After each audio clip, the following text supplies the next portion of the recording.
Movie की शुरुआत में हमें एक आदमी को दिखाया जाता है जो अपने बेटे के साथ जंगल से जा रहा होता है अपने घर की तरफ। तो रात को उसके डैड उसके पास आकर उसे कहीं पर छुपने के लिए कहते हैं। जब उसके डैड घर के बाहर देखने के लिए जाते हैं तो वहाँ पर कुछ आदमी आकर उसे पकड़ लेते हैं जो उसे स्नेक आइस कहते हैं। जब वो आदमी उसके डैड को मारने वाला होता है तभी वहाँ पर उसका बेटा आ जाता है उसे बचाने के लिए, पर स्नेक आइस उसे वहाँ से भगा देता है और वो भागकर जंगल में छुप जाता है। और घर के अंदर वो गैंगस्टर स्नेक आइस को गोली मारकर उस घर को आग लगा देता है। तो वहाँ पर उसका बेटा जंगल में छुपकर ये सब देख रहा होता है और यहाँ से सीन शिफ्ट होता है। हमें 20 साल बाद का वक्त दिखाया जाता है जहाँ पर वो लड़का बड़ा होकर स्टेट फाइटिंग कर रहा होता है और वो भी अपना नाम स्नेक आइस रख लेता है। जब वो फाइट ख़त्म करने के बाद वापस अपने घर जाने लगता है तो वहाँ पर उससे मिलने के लिए एक आदमी उसके पास आता है जो अपना नाम केंटा बताता है, जो स्नेक आइस को अपने साथ काम करने के लिए कहता है, पर स्नेक आइस मना कर देता है। जब केंटा कहता है कि मैं तुम्हारे डैड के कातिल को ढूंढकर तुम्हारे सामने लाऊंगा, तो स्नेक आइस उसके पास काम करने के लिए मान जाता है, जहां से वो सीधा जहाज़ों के डॉक में जाता है जहां पर स्नेक आइस की बहस एक आदमी से हो जाती है। तो वहां पर एक आदमी जिसका नाम टॉमी सान होता है वो स्नेक आइस को वहां से ले जाता है। जब वो काम कर रहा होता है बड़ी बड़ी मछलियों के पेट में हथियार रखने का, तो वहां पर उसके पास टॉमी सान आता है जो उसे अपने बॉस के पास ले जाता है जहां पर पहले से बहुत सारे लोग खड़े होते हैं और वहां पर उनका बॉस टॉमी सान को गद्दार कहता है, जिसके बाद उसके लोग टॉमी सान को बंदी बना लेते हैं। और वहां पर केंटा आकर स्नेक आइस को एक बंदूक देता है टॉमी सान को मारने के लिए, पर वो टॉमी सान को नहीं मारता। इसलिए केंटा के लोग अब इन दोनों के ऊपर हमला करते हैं अपनी तलवारों से उन्हें मारने के लिए, पर ये दोनों भी उनका मुकाबला करते हैं और टॉमी सान कुमोरा के पीछे जाता है उसे मारने के लिए, पर वो टॉमी सान से ज़्यादा ताकतवर होता है। जब उसके लोग उन दोनों को मारने के लिए आते हैं तो ये दोनों एक ट्रक में बैठकर वहाँ से जाने लगते हैं और उसके लोग उन पर हमला करते हैं अपनी तलवारों से, पर वहाँ पर पुलिस की कार आ जाती है जिससे उनकी जान बच जाती है।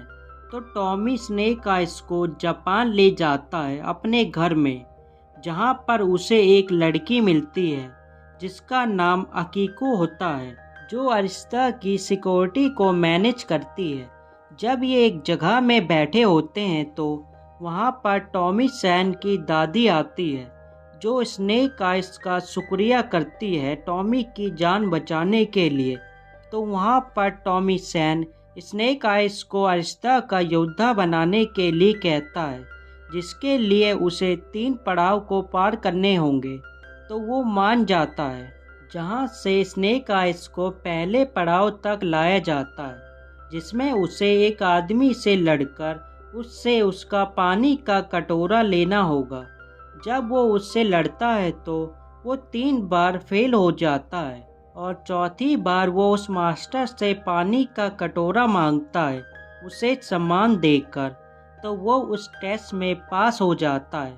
और रात को स्नेक आइस उन सब के साथ खाना खाने के बाद वो वहाँ से एक बाइक लेकर चला जाता है एक जगह में जहाँ पर उसे केंटा मिलता है और स्नेक आइस अब भी केंटा के लिए काम कर रहा होता है, जिसे केंटा उस महल में एक नगीना ढूंढने के लिए कहता है और उसे वो पासे देकर कहता है कि उसके डैड के कातिल को उसने ढूंढ लिया है जो उसके पास है, तो तुम मुझे वो नगीना देकर उसे ले जा सकते हो। जहाँ से स्नेक आइस वापस उस महल के अंदर चला जाता है और वहाँ पर टॉमी सैन को केंटा की लोकेशन मिल जाती है।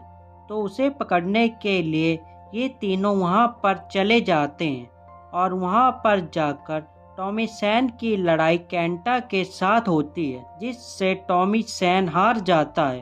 पर वहाँ पर स्नेक आइस आकर उसे बचा लेता है केंटा से और ये सब दोबारा से अपने महल में चले जाते हैं और दूसरे पड़ाव के लिए ब्लाइंड मास्टर स्नेक आइस को अपने साथ ले जाते हैं जंगल में, जहाँ पर वो उसे उसकी पुरानी यादों में भेज देते हैं, जहाँ पर वो अपने डैड से बात करता है और उसका दिल हल्का हो जाता है। तो स्नेक आइस उस दूसरे इम्तिहान में भी पास हो जाता है और अगले दिन उसे तीसरा इम्तिहान देने के लिए उसे एक कुएं के पास लाया जाता है, जहाँ पर 3 बहुत बड़े बड़े सांप होते हैं। जब स्नेक आइस उस कुएं के अंदर जाता है तो वहाँ पर तीनों सांप बाहर निकलकर स्नेक आइस पर हमला कर देते हैं, क्योंकि उसका दिल पवित्र नहीं होता, उसके अंदर बदले की भावना होती है। पर आकीको आकर उसे बचा लेती है और उसे बचाकर महल के अंदर लाया जाता है, जहाँ पर उसे महल से जाने के लिए कहा जाता है कि वो रक्षक नहीं बन सकता। तो वो वहाँ से चला जाता है। पर रात को स्नेक आइस चोरी से जंगल में बने एक घर के अंदर जाता है उस नगीने को चुराने के लिए। जब उस नगीने को चुराकर वो वहाँ से जा रहा होता है तो वहाँ पर अकीको आकर उससे रोकती है, पर वो अकीको को हराकर वहाँ से चला जाता है, जो उस नगीने को केंटा के पास ले जाता है उसे वो नगीना देने के लिए, जिसके बदले केंटा उसे उसके डैड के कातिल देगा। जब स्नेक आइस उस आदमी को मारने के लिए उसके पास जाता है तो उसे पता चलता है कि वो कोबरा गैंग के लिए काम करता है, जिसके लिए उसने उस नगीने को चुराया होता है। इसलिए स्नेक आइस उस आदमी को नहीं मारता।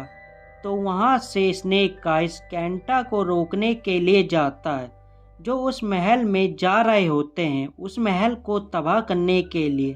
तो स्नेक आइस केंटा के गुंडों पर हमला करता है उन्हें रोकने के लिए, और दूसरी तरफ केंटा उस महल में पहुंचकर वहां पर सब लोगों को मारना शुरू कर देता है उस नगीने की शक्ति से। और स्नेक आइस वहां पर अकेला लड़ रहा होता है केंटा के गुंडों से। पर तभी वहां पर टॉमी सैन और अकीको आकर उसकी मदद करते हैं उन गुंडों से लड़ने में। जिसके बाद ये सब महल के अंदर जाते हैं अपने लोगों को बचाने के लिए। तो एक जगह में केंटा उन सबको बंदी बनाकर रखता है, पर ये तीनों आकर उन्हें वहां से बचा लेते हैं। तो उसके गुंडे उन पर हमला कर देते हैं, जिनसे टॉमी सैन और स्नेक आइस दोनों लड़ते हैं और आखिरी में ये सब मिलकर केंटा से लड़ते हैं। तो ये सब मिलकर केंटा से वो नगीने को छीन लेते हैं, जिसका इस्तेमाल टॉमी सान करता है। पर टॉमी की दादी उसे उस नगीने को इस्तेमाल करने के लिए मना करती है, पर फिर भी टॉमी सान केंटा को मारने के लिए उस नगीने का इस्तेमाल करता है। पर वो वहाँ से बचकर भाग जाता है, जिसे पकड़ने के लिए स्नेक आइस जंगल में जाता है और वो उसे पकड़कर कुएं के अंदर कूद जाता है, जिसके अंदर पहले से 3 बहुत बड़े बड़े सांप होते हैं जो केंटा को वहाँ पर खा लेते हैं। पर इस बार वो स्नेक आइस को नहीं खाते, क्योंकि अब उसका दिल साफ हो गया था। जब ये सब उस महल के अंदर होते हैं तो वहाँ पर टॉमी सान की दादी टॉमी सान को वो नगीना इस्तेमाल करने के लिए उसे महल के बाहर निकाल देती है, जिसका जिम्मेदार टॉमी सान स्नेक आइस को समझता है और वो टॉमी सान वहाँ से चला जाता है। जब वो एक प्राइवेट प्लेन से जा रहा होता है तो वहाँ पर उससे एक लड़की मिलती है जो स्नेक आइस के लिए काम करती है। तो टॉमी सान उससे हाथ मिला लेता है और ये मूवी यहीं पर ख़त्म हो जाती है। और हम मिलते हैं एक नई मूवी के साथ अगली बार एक बेहतर एक्सप्लेनेशन के साथ। Good bye.